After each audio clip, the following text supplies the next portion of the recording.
السلام عليكم ورحمة الله وبركاته. ازيكم يا حبايبي؟ عاملين ايه؟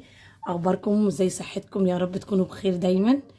النهارده الاكله بتاعتنا اكله جميله، وطبعا كلنا بنحبها. اهي اكله جمبري بقى ما حصلتش. هنعملها بالخلطه الاسكندراني بتاعتنا. هنعمل بقى بالطريقه بتاعتنا، هي الطريقه الاسكندراني، خلطه جميله عشان نعمل شوربه زي المطاعم بالظبط، زي ما بتاكليه بره كده بشوربته. هعمله لك في البيت اهو، وسهل ومش هياخد وقت. اهيت بتقطعي بصلايه كده كده كده اهي صغننه كده اهو، مش هاخد وقت معاكي خالص اهو. والجمبري طبعا مفيد وحلو قوي. في اكلات كده اهوت ممكن مش لازم تجيبي سعر غالي، يعني مثلا كيلو ولا كده اهوت. انا عارفين ان الجمبري غالي، بس مش شرط انت تجيبي سعر غالي، جيبي على قد بس المهم يغلي الفوسفور في جسمكم بس. بقدونس اهي، حزمه بقدونس. انا بحب ادخل الخضره في الاكل، بيديها طعم ومفيده كمان اهو. بقدونس، هنحط حزمه شبت، حزمه الشبت. طبعا انا بحب اغسلهم واسيبهم ينشفوا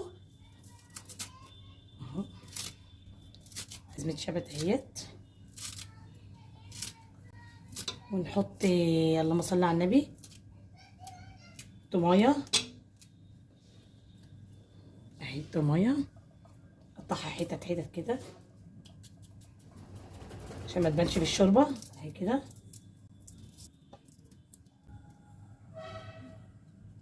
بعدين هنجيب ميه، طماطميه مش هنقطعها حتت صغيره، طماطميه كده اهو، كده زي ما هي كده اهي، زي ما هي. ان كل ده جزر اهي، دواير دواير بس على رفيع شويه اهو، على رفيع عشان يدبل في الشوربه برضو. كل ده مش هتحسي بيه في الشوربه اهو، وحاجات مفيده اهي، جزر اهيت. بس كده خلاص. هنحط بقى شويه الملح بقى اهو، على حسب برضو زي ما قلت لكم الكميه بتاعتكم. ملح وكمون، حبه كمون، حبه فلفل اسود اهي. الخلطه بتاعتنا اهيت، شايفينها؟ بصوا الجمال اهي، كلها حاجات طبيعيه ومفيده اهو. ومره اعمل لكم طاجن الجمبري برضو بعمله جميل قوي، بس النهارده عيالي عايزينها كده وعايزينها. طبعا بعد ما عملنا الخلطه بنحط كام كوبايه، 3 كوبايات ميه عشان يطلع لنا شوربه حلوه. على الكيلو 3 كوبايات، على النص مثلا كوبايتين كده يعني، فاهماني؟ انت بتشوفي الحله بتاعتك اهو اهي، يعني الجمبري بينزل ميته بس. انا عملت كوبايتين ونص خلاص. ونحطه بقى كده على النار، ما بقلبهوش انا في الجمبري، ما بقلبش الخلطه، ان انتوا هتشوفوها هي بقى هتتبل مع الجمبري وهي بتعمل. بس كده اهوت، هسيبها. حطينا البهارات بتاعتنا وحاجتنا خلاص، اسيبها بقى براحتها بقى. طبعا ولا بعلي، اول حاجه اول ما تغلي بتوطي على نار وسط وتسيبيها بقى براحتها. انتظروني بقى لما بخلصها خالص بقى وتشوفوا ايه النهايه. يلا اعملوا لايك واشتراك في القناه يلا، عشان تشوفوا كل جديد معايا حبايبي. بصوا الجمال بقى، بصوا كله بيستوي مع بعضه ازاي. بصوا تطلع شوربه بقى حكايه. في ناس طبعا بيحطوا شطه بقى وكده اهوت، بس عشان انا الاطفال عندي اهوت.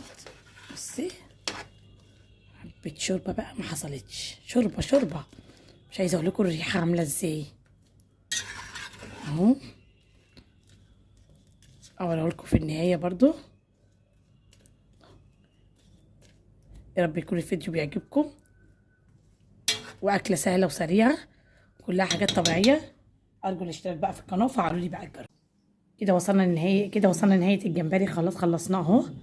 بصوا الجمال، والجمبريه بجمبريه اهي، واحده بواحده اهي. بصوا بصوا، ايه رايكم؟ بصوا الخلطه الجميله دي، مش عايزه اقول لكم الريحه عامله ازاي. بصوا الشوربه تقيله ازاي، بصوا الجمال. ايه رايكم؟ يا رب يكون الفيديو عجبكم النهارده. واي حد عايز حاجه يكتبها في الكومنتات، انا اعملها عادي ليكم.